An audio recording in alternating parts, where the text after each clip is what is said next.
बचपन में कभी हम स्कूल से घर वापस आते थे तो दरवाजे पे ही खुशबू बता देती थी कि आज घर में पुलाव बन रहा है। आज उसी याद को ताज़ा करते हुए बनाते हैं मटन का यखनी पुलाव।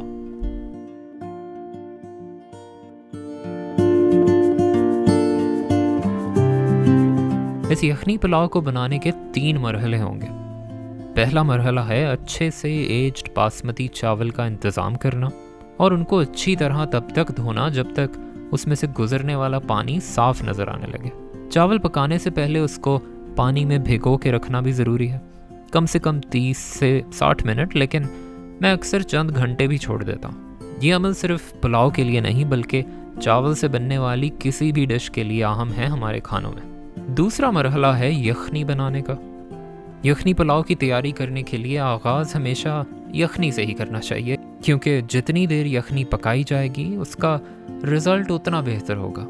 इसके लिए थोड़ी मोटी कटी हुई प्याज, कुछ स्लाइसेस अदरक के, चंद हरी मिर्चें और कुछ लहसुन के जव्वे एक पतीले में डाल देंगे और साथ ही अपनी मर्ज़ी के कुछ खड़े मसाले जैसे कि दालचीनी, तेज़पत्ता, काली मिर्च, बड़ी इलायची, थोड़ा सूखा धनिया और नमक।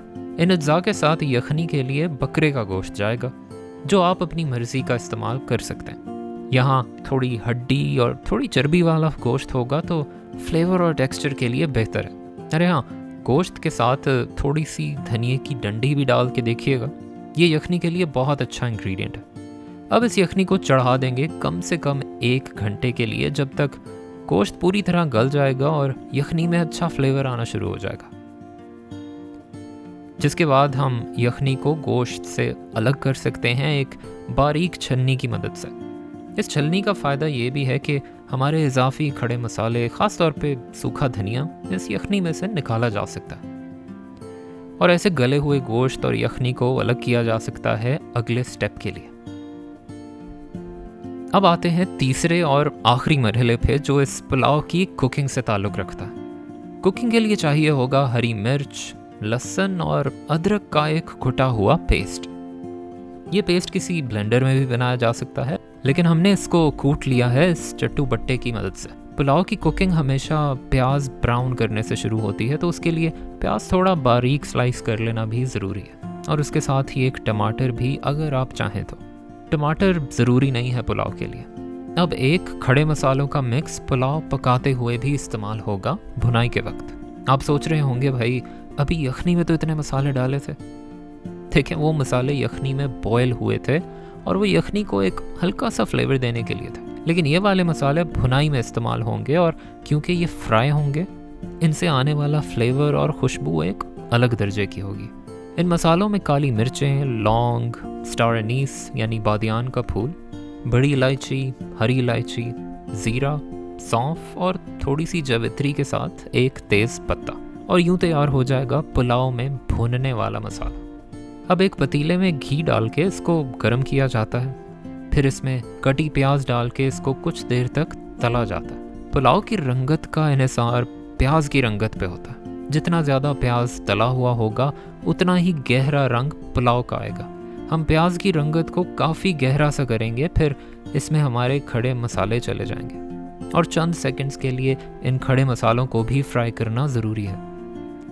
यहाँ प्याज पूरी तरह से डार्क ब्राउन हो चुकी है, तो हम इसमें हल्का सा पानी का छींटा लगाएंगे इसकी मज़ीद ब्राउनिंग को रोकने के लिए।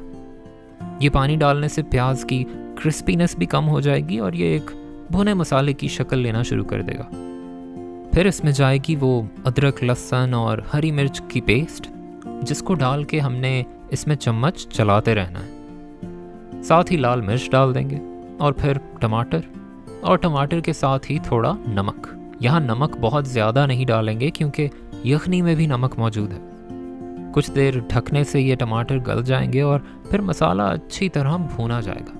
हमें ऐसी गहरी रंगत चाहिए इस मसाले में, जिसके बाद इसमें दही डाल के फिर उस दही का पानी भी खुश्क करना पड़ेगा।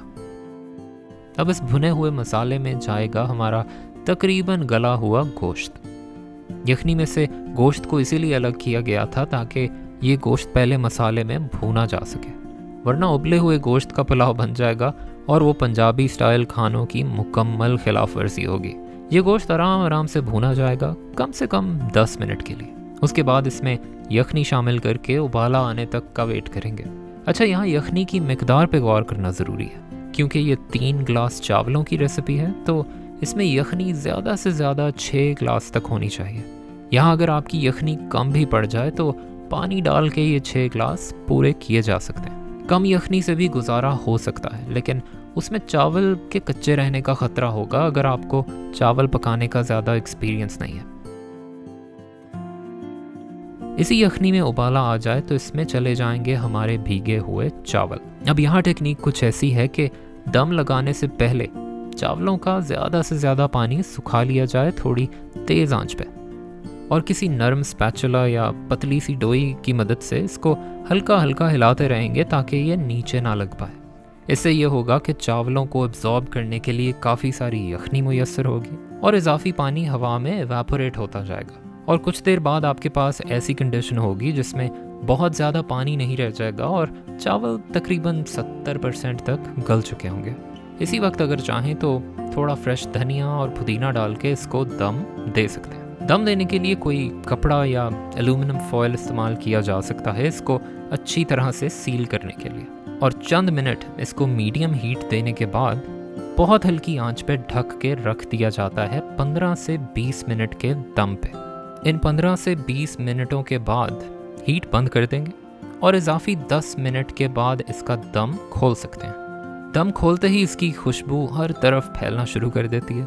इसके पक जाने की निशानी ये है कि इसमें इजाफी पानी नहीं नज़र आएगा, सिर्फ स्टीम उड़ेगी हल्की सी, और चावलों की सेपरेशन बहुत अच्छे से वाज़े होनी चाहिए। ये चावल पूरी तरह गला हुआ होना चाहिए, और गोश्त क्योंकि हमने यखनी के साथ ही गला लिया था तो उसके कच्चे रहने का इतना खतरा नहीं है। तो ये थी हमारी 100 पाकिस्तानी रेसिपीज़ में से चावलों से बनने वाली पहली रेसिपी।